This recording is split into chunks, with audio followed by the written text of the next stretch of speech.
Hello everyone, today you have joined the DT Creative Elk YouTube channel.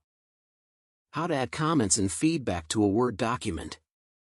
If you find this useful, then please consider subscribing and liking the video.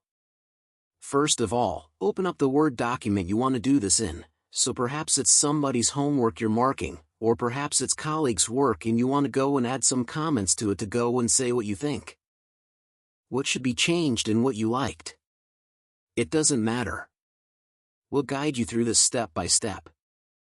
So first of all, you won't go and select what you want to go and add the comment to.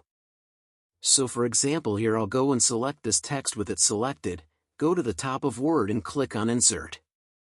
You can then come over to the right and you should go and see the option for comment. You can go and click on it, and as you can see we're now adding in a comment, so you can go and then type in what you want to go and say. And then you can go and click off of there, and there it is. And when you go and hover over the comment, it will go and show what was highlighted. And of course you can go and repeat that for more as well. People can go and reply to it and go and resolve it as well. So it's that simple. If you found this useful, then leave a like.